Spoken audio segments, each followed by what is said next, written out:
Assalamualaikum warahmatullahi wabarakatuh. Apa kabar anak-anak? Selamat pagi semuanya. Semoga semuanya sehat-sehat saja.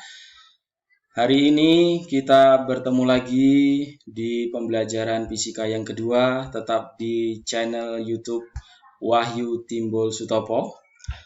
Di pembelajaran yang kedua, yaitu materi keselamatan kerja di laboratorium. Anak-anak sekalian, pembelajaran keselamatan kerja di laboratorium ada beberapa subbab yang harus kita pelajari dan harus kita kuasai. Yang pertama itu adalah syarat laboratorium yang baik. Yang kedua tata tertib keselamatan kerja. Yang ketiga alat keselamatan kerja. Yang keempat pembuangan limbah dan yang selanjutnya penanganan kecelakaan. Selanjutnya anak-anak sekalian, sebelum kita ke syarat laboratorium yang baik, maka kita harus tahu dulu apa itu pengertian dari laboratorium. Nah, anak-anak sekalian, anak-anak pasti sudah tahu ketika belajar di SMP, itu laboratorium itu apa? Nah, laboratorium itu disingkat sebagai lab ya. Jadi di sekolah itu biasanya kita sebut lab, yaitu adalah tempat sebuah riset ilmiah atau eksperimen, percobaan, pengukuran ataupun sebuah pelatihan ilmiah dilakukan. Nah, syarat laboratorium yang baik itu pertama ruangan laboratoriumnya itu memiliki sistem ventilasi yang baik atau pertukaran oksigen yang baik dari luar ke dalam. Kedua, itu ruangan lab harus ditata dengan rapi, ya, jadi tidak boleh berantakan. Yang ketiga, itu harus ada alat keselamatan kerja yang tersedia dan memadai dalam kondisi yang baik. Yang keempat, itu laboratorium harus memiliki jalur evakuasi yang baik.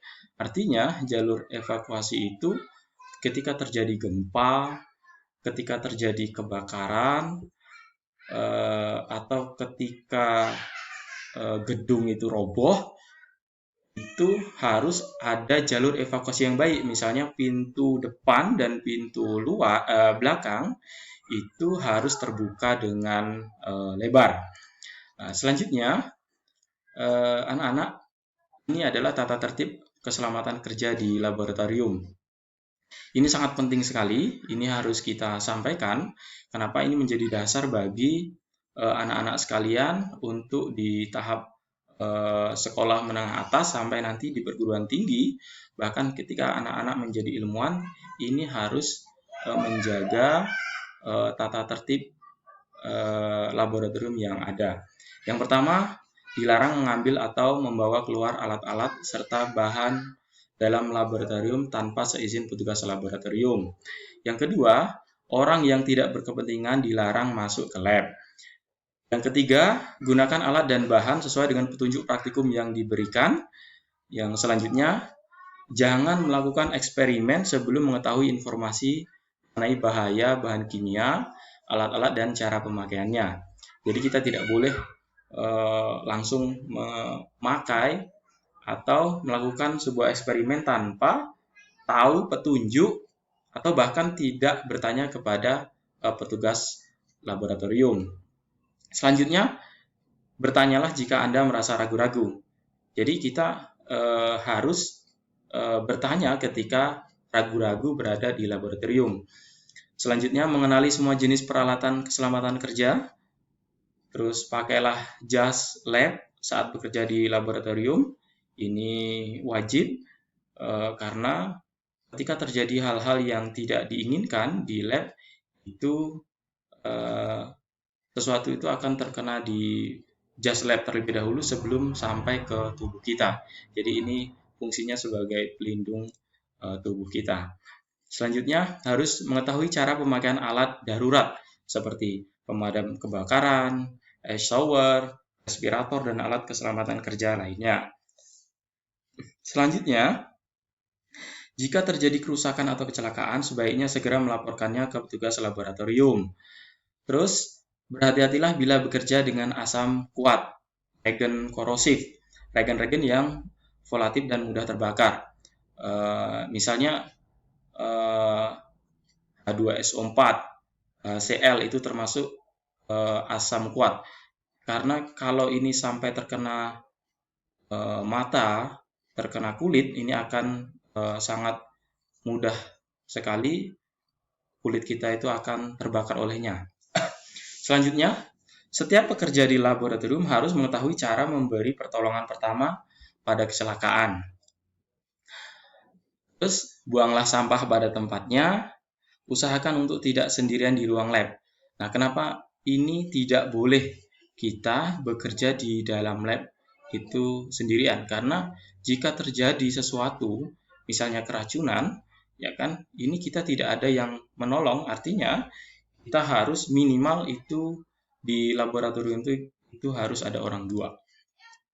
Selanjutnya, jangan bermain-main di dalam ruangan lab, tidak boleh bermain-main, lari-lari, lompat-lompat, dan sebagainya.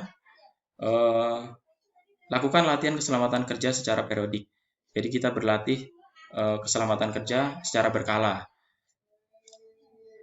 Selanjutnya, dilarang merokok, makan, minum di laboratorium karena ini sangat membahayakan sekali. Apa yang kita makan, yang kita minum, dan yang kita hirup itu nanti akan bereaksi dengan udara yang berada di laboratorium.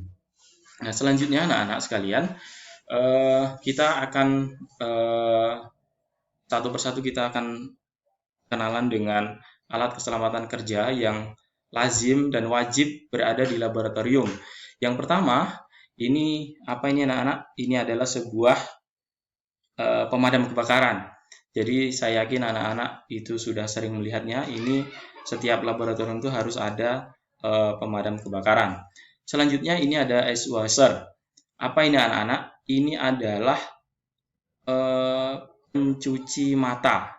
Ini ada gambar 2. Ini adalah pencuci mata ketika mata kita terkena sesuatu, bahan, udara yang tidak sehat di laboratorium kimia, maka ini kita semprotkan air 2 ini langsung, tidak boleh dipegang oleh tangan. Jadi harus menggunakan ice washer.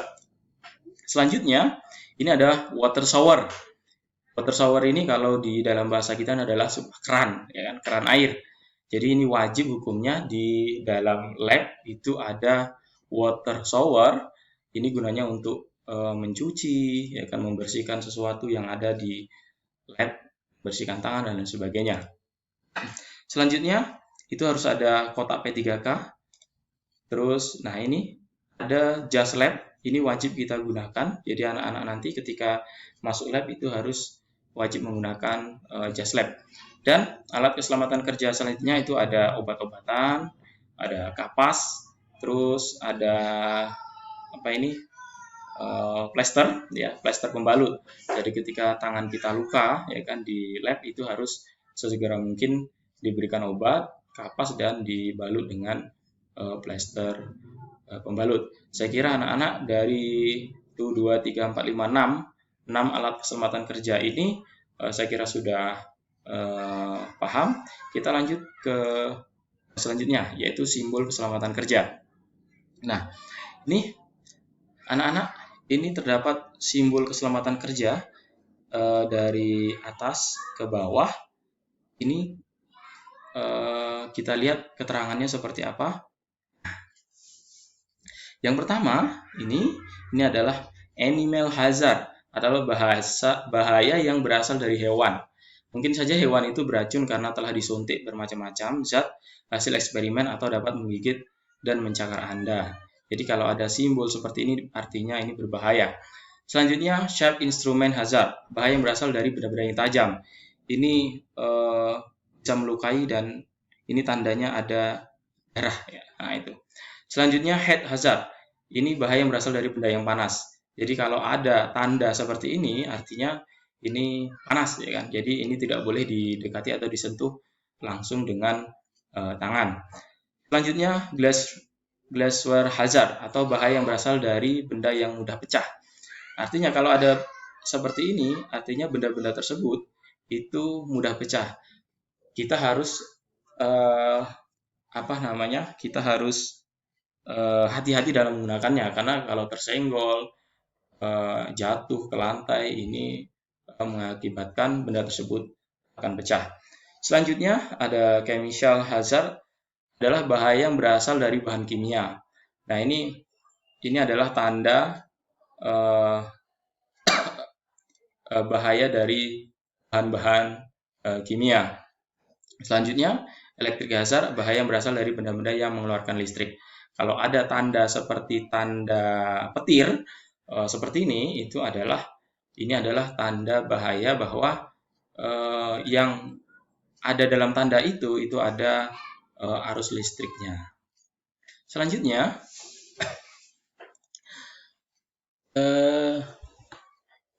simbol keselamatan kerja itu eyes dan face hazard, atau bahaya yang berasal dari benda-benda yang dapat membuat iritasi pada mata dan wajah.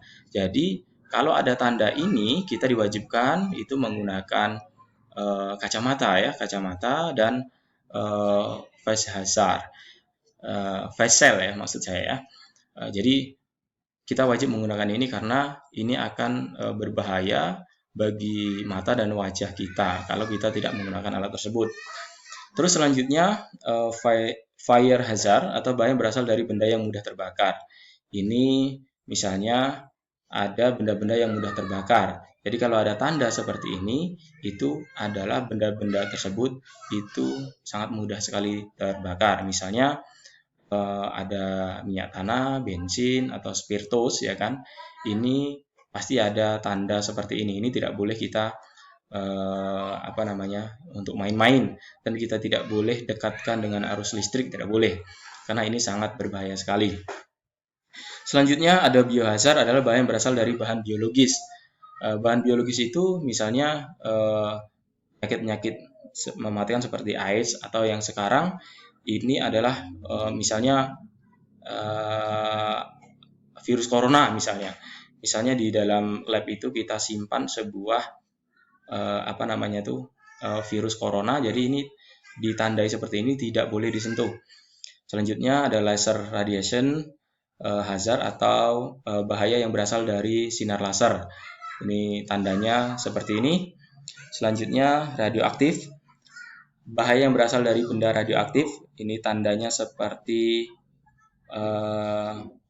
piringan CD ya. Nah itu. Selanjutnya itu explosive hazard, adalah bahaya yang berasal dari benda yang mudah meledak. Ini jadi kalau seperti ini jauhkan benda tersebut dari api ataupun listrik. Nah, selanjutnya anak-anak ini kita ke pembuangan limbah. Nah, pembuangan limbah kita harus ikuti aturan yang ada. 1. Buang segala limbah sehabis melakukan percobaan. Selanjutnya limbah lainnya seperti kertas, korek api dan lainnya dibuang di tempat sampah, dan pisahkan limbah organik dan non-organik supaya pengelolaan sampahnya lebih mudah. Selanjutnya penanganan kecelakaan. Jika terjadi kecelakaan, jangan panik, mengikuti prosedur. Selanjutnya cari bantuan petugas laboratorium untuk membantu Anda. Selanjutnya bila terkena bahan kimia, bersihkan bagian kulit yang terkena bahan kimia sampai bersih. Bila terjadi kebakaran karena bahan kimia atau konslet listrik, segera bunyikan alarm tanda bahaya dan laporkan kepada pihak sekolah dan juga ke bagian pemadam kebakaran. Selanjutnya gunakan hidran untuk memadamkan api. Hindari menghirup asap. Nah, itulah anak-anak materi kita tentang keselamatan kerja di laboratorium. Saya kira sudah cukup jelas sekali. Nah, untuk pertemuan minggu depan itu kita melakukan penilaian harian. Yang pertama, materinya itu dari hakikat fisika, metode ilmiah, dan keselamatan kerja di laboratorium. Silakan pelajari, persiapkan diri Anda. Jadi minggu depan kita penilaian harian yang pertama. Terima kasih, sampai jumpa minggu depan. Wassalamualaikum warahmatullahi wabarakatuh.